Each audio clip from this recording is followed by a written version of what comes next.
بسم اللہ الرحمن الرحیم۔ السلام علیکم۔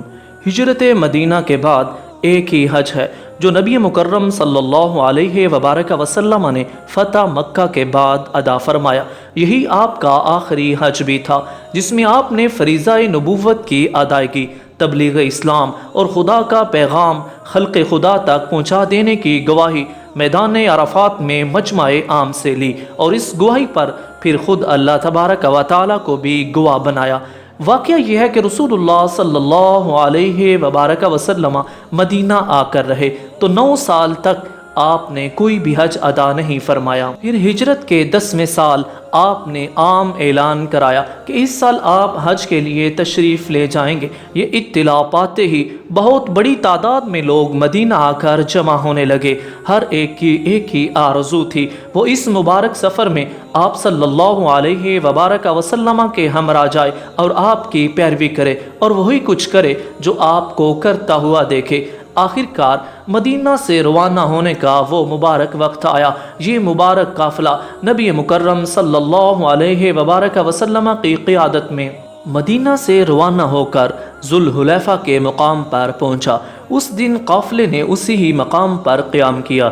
دوسرے روز نبی مکرم صلی اللہ علیہ وبارک وسلم نے ذوالحلیفہ میں نماز پڑھی اور پھر آپ نے اپنی قصوہ اونٹنی پر سوار ہوئے۔ اونٹنی آپ کو لے کر قریب کے بلند میدان بیدا پر پہنچی۔ راوی کہتے ہیں کہ بیدا کی بلندی سے جب میں نے چاروں طرف نگاہ دوڑائی تو مجھے آگے پیچھے دائیں بائیں حد نظر تک آدمی ہی آدمی نظر آئے، کچھ سوار تھے اور کچھ پیدل۔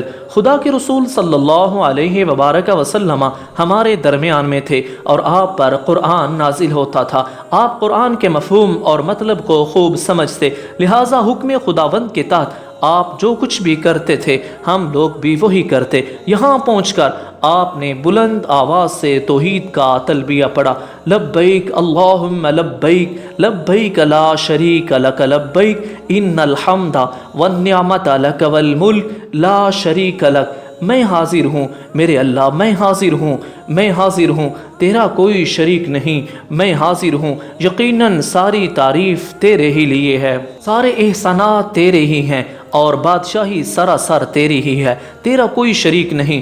آپ صلی اللہ علیہ وبارک وسلم کے رفقا نے سفر میں بھی بلند آواز سے آپ کی طرح ہی تلبیہ پڑھا اور آپ بھی اپنا تلبیہ برابر پڑھتے رہے۔ حضرت جابر رضی اللہ تعالیٰ عنہ فرماتے ہیں، دراصل اس سفر میں ہماری نیت صرف حج ادا کرنے کی تھی۔ جب ہم سب لوگ نبی مکرم صلی اللہ علیہ وبارک وسلم کی قیادت میں بیت اللہ پہنچے تو نبی مکرم صلی اللہ علیہ وبارک وسلم نے سب سے پہلے حجر اسود کا استعلام فرمایا، پھر طواف شروع کیا اور پہلے 3 چکروں میں آپ نے رمل فرمایا، پھر 4 چکروں میں معمولی رفتار سے چلے، پھر آپ مقام ابراہیم پر آئے اور قرآن کی اس آیت کو تلاوت فرمایا، وَاتَّخِذُوا مِن مَّقَامِ إِبْرَاهِيمَ مُصَلًّى، اور مقام ابراہیم کو اپنے لیے عبادت گاہ قرار دے لو۔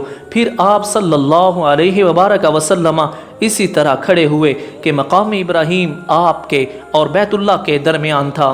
آپ نے 2 رکعت نماز اسی جگہ ادا فرمائی۔ ان 2 رکعتوں میں آپ نے سورہ کافرون اور سورہ اخلاص کی تلاوت فرمائی۔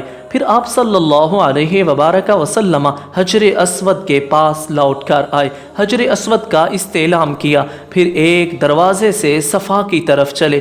جب صفا کے بالکل قریب پہنچے تو آپ نے اس آیت کو تلاوت فرمایا، ان الصفا والمروۃ من شعائر اللہ، بلا شبہ صفا اور مروہ اللہ کی نشانیوں میں سے نشانیاں ہیں، اور فرمایا ابدأ بما بدا اللہ بہ، میں نے صفا سے اپنی سائش شروع کی جس طرح اللہ تعالیٰ نے اس آیت میں اس کا ذکر فرمایا ہے۔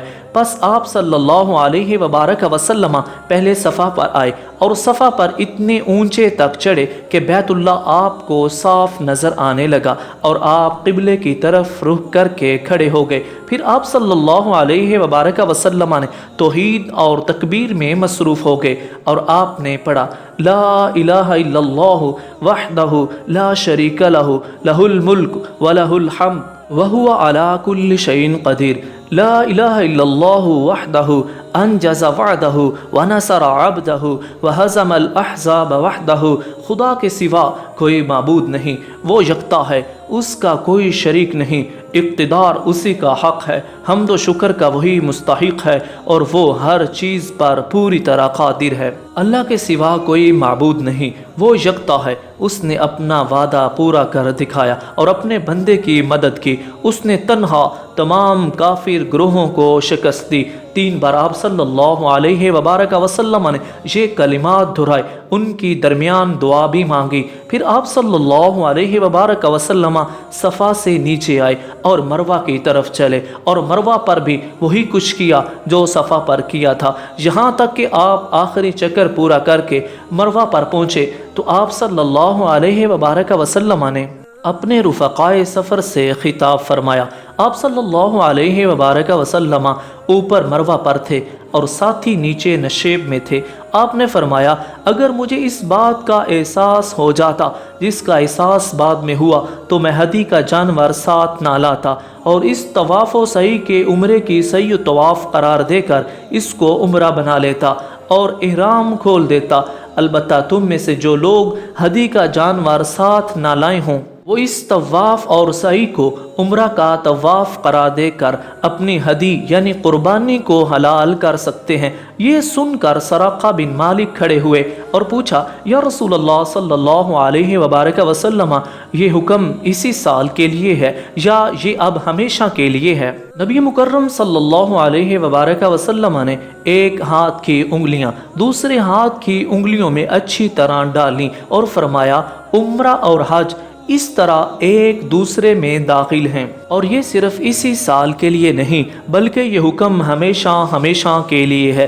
حضرت جابر رضی اللہ تعالیٰ عنہ فرماتے ہیں کہ جناب علی المرتضیٰ رضی اللہ تعالیٰ عنہ رسول اللہ صلی اللہ علیہ وبارک وسلم کے لیے مزید قربانی کے جانور لے کر مکہ معظمہ پہنچے۔ انہوں نے اپنی بیوی سیدہ فاطمہ رضی اللہ تعالیٰ عنہ کو دیکھا، وہ احرام ختم کر کے حلال ہو گئی ہیں، رنگین کپڑے بھی پہن رکھے ہیں اور سلمہ بھی لگا رکھا ہے۔ تو سیدہ فاطمہ رضی اللہ تعالیٰ عنہ آپ نے جواب یہ دیا کہ رسول اللہ صلی اللہ علیہ وبارک وسلم نے اسی طرح کا مجھے حکم ارشاد فرمایا۔ ناظرین، حضرت جابر رضی اللہ تعالیٰ عنہ کہتے ہیں کہ ہدی کے اونٹ جو جناب علی المرتضیٰ یمن سے لے کر آئے تھے اور خود رسول اللہ صلی اللہ علیہ وبارک وسلم جو اپنے ہمراہ لائے تھے، یہ سب 100 تھے۔ سارے صحابہ نے رسول اللہ صلی اللہ علیہ وبارک وسلم کی ہدایت کے مطابق احرام کھول دیے اور بال کٹوا کر حلال ہو گئے۔ البتہ نبی مکرم صلی اللہ علیہ وبارک وسلم اور وہ صحابی جو قربانی کا جانور ساتھ لائے تھے احرام باندھے رہے۔ پھر جب یوم ترویہ آیا یعنی ذی الحجہ کی 8 تاریخ ہو گئی، سارے لوگ مینا کی طرف روانہ ہوئے اور ان لوگوں نے بھی حج کا احرام باندھا جو عمرہ کر کے احرام ختم کر چکے تھے۔ تو نبی مکرم صلی اللہ علیہ وبارک وسلم اپنی اونٹنی قصوہ پر سوار ہو کر مینا کو روانہ ہوئے۔ وہاں آپ صلی اللہ علیہ وبارک وسلم نے ظہر، عصر، مغرب، عشاء اور فجر کی 5 نمازیں ادا فرمائیں۔ فجر کی نماز کے بعد آپ نے منی میں کچھ دیر اور ٹھہرے رہے، یہاں تک کہ جب سورج نکل آیا تو آپ صلی اللہ علیہ وبارک وسلم عرفات کی طرف روانہ ہوئے۔ آپ نے حکم دیا کہ مقام نمرہ پر آپ کے لیے صوف کا خیمہ نصب کیا جائے۔ قریش کو اس میں ذرا شک نہ تھا کہ رسول اللہ صلی اللہ علیہ وبارک وسلم مشعر الحرام کے پاس ہی وقوف فرمائیں گے، جیسا کہ زمانہ جاہلیت میں ہمیشہ قریش کرتے رہے تھے، لیکن آپ مشعر الحرام کی حدود سے آگے نکل آئے اور میدان عرفات کی حدود میں آئے۔ آپ نے حکم دیا تھا کہ نمرہ کے مقام پر آپ کے لیے خیمہ نصب کیا جائے، چنانچہ خیمہ نصب کر دیا گیا تھا۔ آپ نے اسی خیمہ میں قیام فرمایا تھا۔ پھر جب سورج ڈھلنے لگا تو آپ صلی اللہ علیہ وبارک وسلم نے حکم دیا کہ آپ کی اونٹنی قصوہ پر کجاوا کس دیا جائے، چنانچہ اونٹنی پر کجاوا کس دیا گیا۔ آپ صلی اللہ علیہ وبارک وسلم اونٹنی پر سوار ہوئے اور وادی عرفہ کے نشیب میں پہنچے۔ وہاں آپ صلی اللہ علیہ وبارک وسلم نے اونٹنی پر سوار ہو کر لوگوں سے خطاب فرمایا، لوگوں، ناحق کسی کا خون بہانا اور ناروا طریقے پر کسی کا مال لینا تمہارے لیے حرام ہے، بالکل اسی طرح حرام ہے جس طرح آج کے دن اس مہینے اور اس شہر میں تمہارے لیے حرام ہے اور تم حرام سمجھتے ہو۔ خوب سمجھ لو کہ دور جاہلیت کی ساری چیزیں میرے دونوں قدموں کے نیچے رون دی گئی ہیں اور زمانہ جاہلیت کے خون معاف ہیں، اور سب سے پہلے میں اپنے خاندان کا خون یعنی ربیہ بن الحارث بن عبد المطلب کے فرزند کا خون معاف کرنے کا اعلان کرتا ہوں، جو بنی سعد کے قبیلہ میں دودھ پینے کے لیے رہا کرتے تھے۔ ان کو قبیلہ حذیل کے لوگوں نے قتل کر ڈالا تھا اور دور جاہلیت کے سارے سودی مطالبے آج سے سوخت ہو گئے۔ اے لوگو، خواتین کے حقوق کے معاملے میں خدا سے ڈرتے رہو۔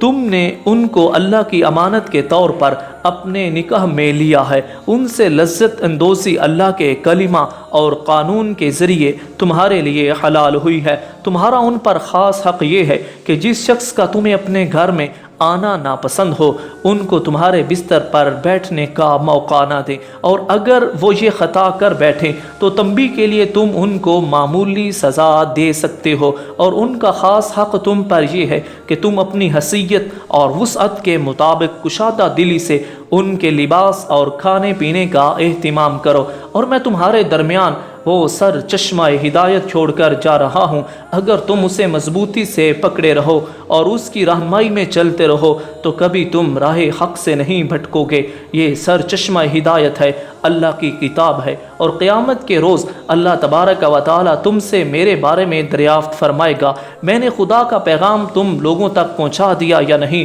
بتاؤ وہاں میرے بارے میں خدا کو کیا جواب دو گے؟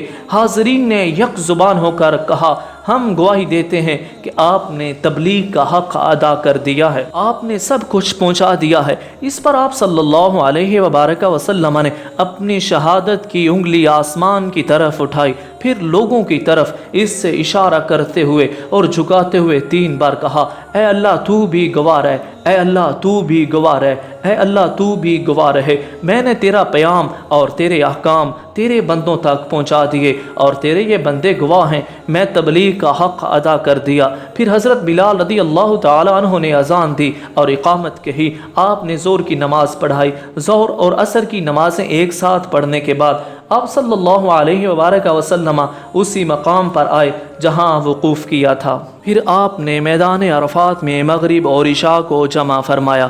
پھر کنکریوں کی باری آئی تو آپ نے رمی فرمائی، 7 کنکریاں اس طرح پھینکیں اور ہر کنکری پھینکتے ہوئے آپ اللہ اکبر کہتے جاتے تھے۔ یہ کنکریاں چھوٹی تھیں، ٹھیکریوں کی طرح تھیں۔ بھی کہتے ہیں کہ آپ صلی اللہ علیہ وبارک وسلم نے 63 اونٹ اپنے دستے مبارک سے قربان کیے اور باقی اونٹ حضرت علی رضی اللہ تعالیٰ عنہ نے قربان کیے تھے۔ پھر مرحلہ وار آپ نے طواف زیارت فرمایا اور زمزم کا پانی آپ نے پیا، اور اسی جگہ صحابہ کرام رضوان اللہ علیہ مجمعین بھی ایک دوسرے کو زمزم کے ڈول سے پانی پلاتے رہے۔ ناظرین، یہ ہے رسول اکرم صلی اللہ علیہ وبارک وسلم کا وہ اکلوتا اور الوداعی حج جو آخری بھی ہے اور مثالی بھی ہے، امت کے لیے اسوہ حسنہ بھی ہے، اور قیامت کے اہل ایمان اس نمونے پر اپنا فریضہ حج ادا کرتے رہیں گے۔ اللہ تعالیٰ مومنین کو نبی مکرم صلی اللہ علیہ وبارک وسلم کے اسوہ حسنہ پر چلنے کی توفیق نصیب فرمائے، اور جو حجاج اکرام حجاز مقدس میں ہیں اللہ تبارک و تعالیٰ ان کے حج کو قبول فرمائے اور سارے اہل ایمان کو یہ سعادت نصیب فرمائے۔ دعاؤں میں یاد رکھیے گا۔ السلام علیکم۔